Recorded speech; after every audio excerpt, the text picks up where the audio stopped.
പുറപ്പെടുവിച്ചത്. രക്ഷാപ്രവർത്തനങ്ങളുടെ ജാഗ്രത കാണണമെങ്കിൽ നിലമ്പൂരിൽ നിന്നുള്ള ഈ കാഴ്ച നമ്മൾ നിർബന്ധമായും കാണേണ്ടതാണ്. മൃതദേഹവുമായി 15 ആംബുലൻസുകൾ ഒറ്റ നിരയായി വയനാട്ടിലേക്ക് പുറപ്പെടുകയാണ്. 15 വാഹനങ്ങളാണ്, ആംബുലൻസുകളാണ് ഒരേ സമയത്ത് മേപ്പാടിയിലേക്കും വൈത്തിരിയിലേക്കുമായി പോകുന്നത്.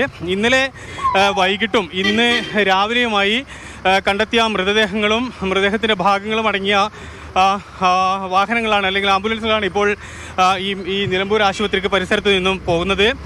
പോലീസിൻ്റെ എസ്കോർട്ടോട് കൂടിയാണ് പോകുന്നത്. ഇതിൽ പോസ്റ്റ്മോർട്ടം കഴിഞ്ഞ മൃതദേഹങ്ങളുണ്ട്, അതോടൊപ്പം തന്നെ പോസ്റ്റ്മോർട്ടം സാധ്യമല്ലാത്ത മൃതദേഹങ്ങളുടെ ഭാഗങ്ങളുണ്ട്.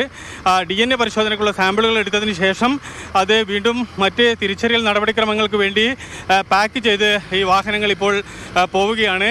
പോലീസിൻ്റെ സഹായം, സന്നദ്ധ സംഘടനകളുടെ സഹായം എല്ലാം ചേർന്ന് ഇത് ഒരു സ്ട്രെച്ചായി, അതായത് മറ്റ് വാഹനങ്ങൾക്കോ അല്ലെങ്കിൽ ഇതൊന്നും തന്നെ തടസ്സമില്ലാത്ത രീതിയിൽ ഏറ്റവും വേഗം ഏറ്റവും സുരക്ഷിതമായി മേപ്പാടി ആശുപത്രിയിലേക്ക് എത്തിക്കുകയാണ്.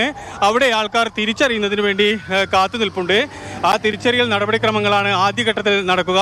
അതിനുശേഷം അത് സംസ്കാരത്തിന് വിട്ടുകൊടുക്കാനുള്ള നടപടിക്രമങ്ങളുണ്ട്. അങ്ങനെ ഒരു യുദ്ധസന്നാഹമായ അല്ലെങ്കിൽ യുദ്ധസമാനമായ അത്രമാത്രം ജാഗ്രതയോടുകൂടി പോലീസും ഫയർഫോഴ്സും ഡോക്ടേഴ്സും എന്നുവേണ്ട ഈ നാട്ടിലെ മുഴുവൻ ആൾക്കാരും ഇതിനോട് ഒത്തുചേർന്ന് പ്രവർത്തിക്കുകയാണ്. ഇപ്പോൾ ഈ 15ാമത്തെ ആംബുലൻസും ഇപ്പോൾ പുറപ്പെട്ടു കഴിഞ്ഞു.